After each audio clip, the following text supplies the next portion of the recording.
Have you ever walked into a room and felt something was off? No one said a word, no obvious danger, but your gut whispered something isn't right. That right there might be perceptual learning at work. You see, without realizing it, your brain is always watching, listening, not just to words, but to tones, movements, patterns, colors. It collects data like a quiet observer in the shadows, and over time it gets really good at predicting outcomes, even before you consciously understand what's going on.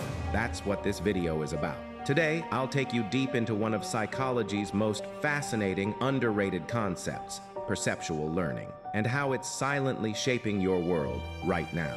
Let's begin with a simple truth.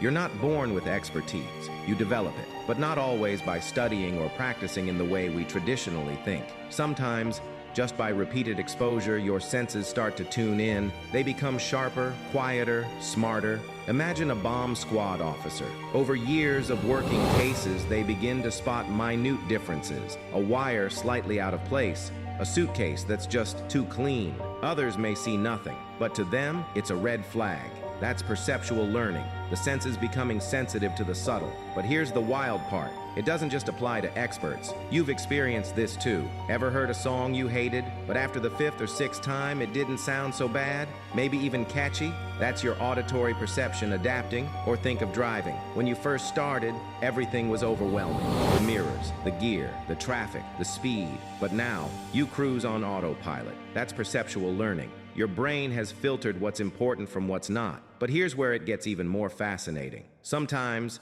this learning happens without you knowing at all. Let's say you're walking in your neighborhood. Every day you pass by the same old house with the same old dog on the porch. You barely look, you're on your phone. But one day, the dog's not there. And without thinking, you stop. Something feels wrong. You didn't study that dog. You didn't memorize it. But your brain stored the pattern. And when that pattern broke, your gut alerted you. This is your subconscious at work. Perceptual learning isn't about being told what to notice. It's about noticing what you weren't told to look for. Your brain begins to see the unseen. Let's talk about a study. In a now famous experiment, participants were shown images of cancerous versus non-cancerous tissue slides. In the beginning, most couldn't tell the difference, but with exposure, without any medical training, they began to improve their accuracy. Their eyes had started to pick up on patterns, shadows, edges, irregularities.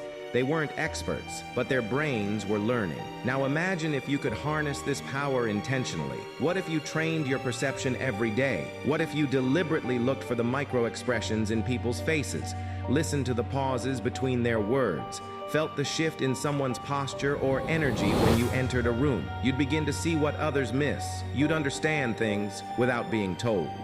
But here's a caution. Perceptual learning can also work against you. Ever had a toxic relationship? Maybe over time you began to normalize the red flags, the shouting, the gaslighting, the walking on eggshells. Your perception began to accept the abnormal as normal. You trained your brain, without knowing, to ignore the danger signs. That's why awareness matters, because this learning can be your greatest ally or your silent enemy. So how does it really work? Perceptual learning is often subconscious, yes, but it follows real psychological principles. Let me break it down. 1.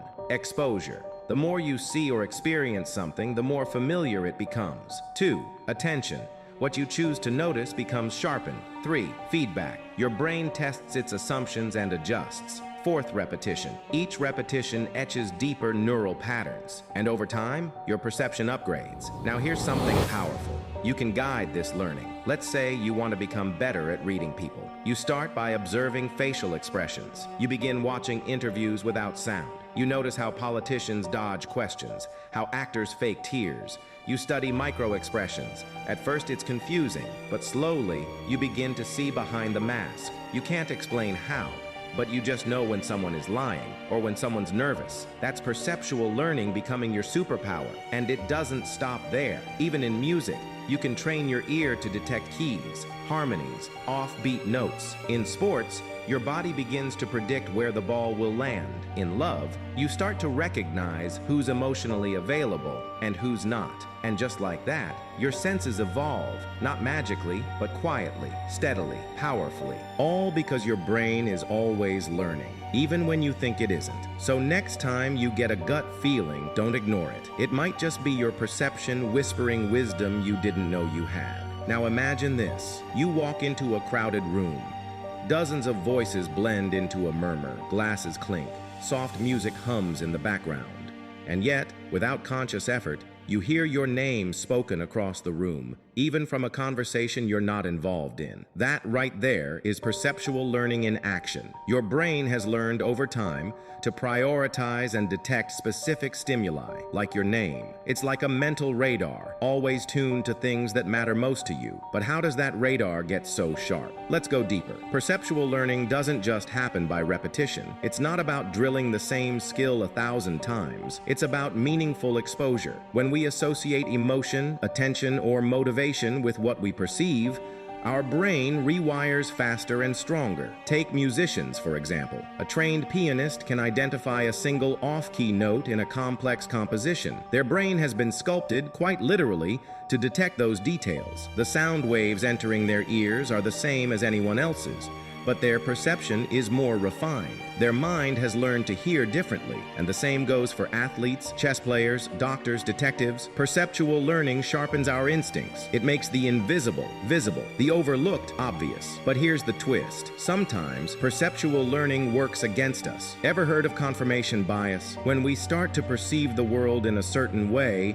our brain begins filtering out information that contradicts those views. It's like wearing tinted glasses. You see everything through the same filter. This is why people get stuck in patterns of thought, beliefs, or habits, even if those beliefs aren't helping them. Perceptual learning can trap us. It's like building a maze and forgetting where the exit is. But awareness is the first step to freedom. If you want to rewire how you see the world, start by changing what you give your attention to. The more your brain is exposed to something new and considers it meaningful, the more it will adapt. Not overnight, but surely. Now you may be wondering, can we train perceptual learning intentionally? Yes, and it's already being done in ways you might not expect. In some elite military programs, soldiers undergo sensory sharpening, learning to notice micro cues like changes in body language or tiny shifts in voice tone. Therapists use perceptual learning to help people manage anxiety by teaching them to reinterpret the signals from their own body. Even virtual reality is being used now to accelerate perceptual training by immersing people in complex simulations that force the brain to adapt faster. It's incredible what the mind can do once you give it the right signals. But the most important part, you don't have to be an expert to start this process. You just need to start noticing on purpose.